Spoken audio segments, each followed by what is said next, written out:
If you are making content for Roblox using Blender, you are probably going to need the avatar. This is just basically a quick run through of how we get that. So in Roblox Studio, obviously log into your account, and then on the Home tab or the Avatar tab, we need to click on the character button. So that's available in both Home and Avatar, doesn't matter where. Click on that and we'll get the Generate Rig pop-up. Now there are two types, basically the R15 and the R6. The R6 uses a legacy or classic skeletal setup, and the R15 is a much more advanced, more modern character. Basically it has more parts and can be articulated better. So depending on what you're doing, select your option. Let's go with the R15. And then set your body shape, so male or female, masculine, feminine.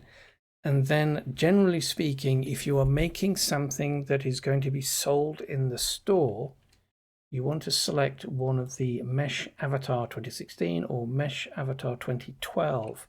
Those are basically the default avatars that are presented to players in game. Alternatively, if you are doing something that's going to match your custom avatar, click on My Avatar. So we've set the rig type, that's the advanced or modern one, set this to masculine, and we're going to just drop in My Avatar. So click on that and it'll drop in an instance.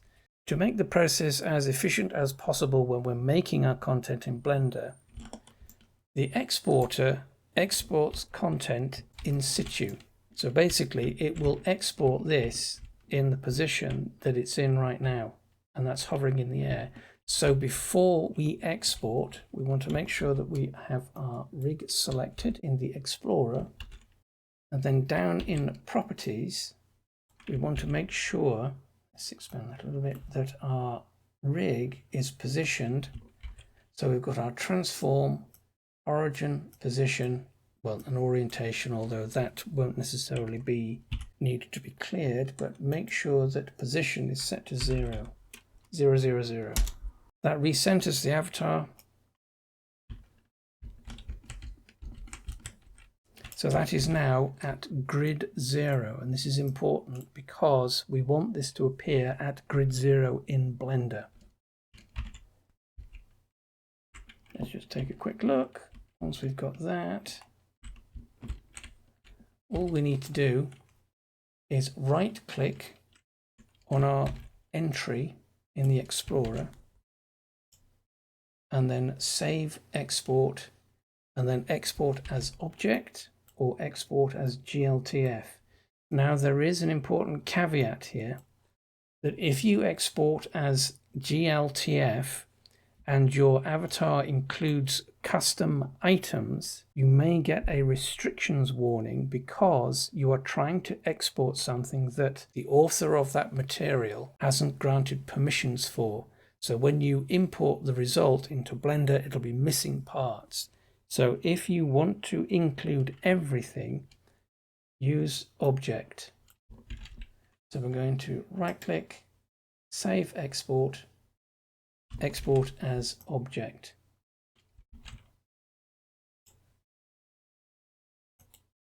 That'll present us with a standard Windows export file dialog export selection window box thing.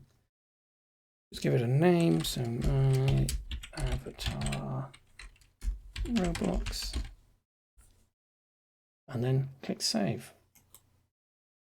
And that's exported the avatar. All we need to do now is import that into Blender.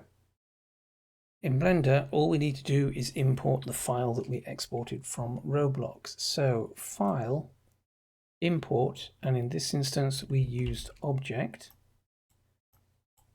So File, Import, Object. That'll open up the import dialog. Let's just browse to the location of our file. There it is. We saved it to the desktop. Select. Now, if we want to be able to manipulate or do some basic manipulation to the object, we need to check our settings. The defaults are generally okay, but if we do want to manipulate the object, we want to make sure that the parts imported separately. That is, that they are not joined together as a single mesh, which makes selection of the arms and the legs difficult. So for that, all we want to do is enable split by group. So highlight that. We can check vertex groups as well. Everything else is okay. And then all we do is click on import object. That brings in our object. And because we positioned it dead center in Roblox, it's also now, let's just hide the cube, also now positioned exactly where it needs to be, center of the grid. And because of the way that we imported this, we've now got separate elements. Let's just switch to material preview. There are our materials. So we now have a fully textured character. This isn't rigged, it's just the mesh components, but this is enough to be able to create or generate our accessories and tools around. But that is our imported Roblox character in Blender.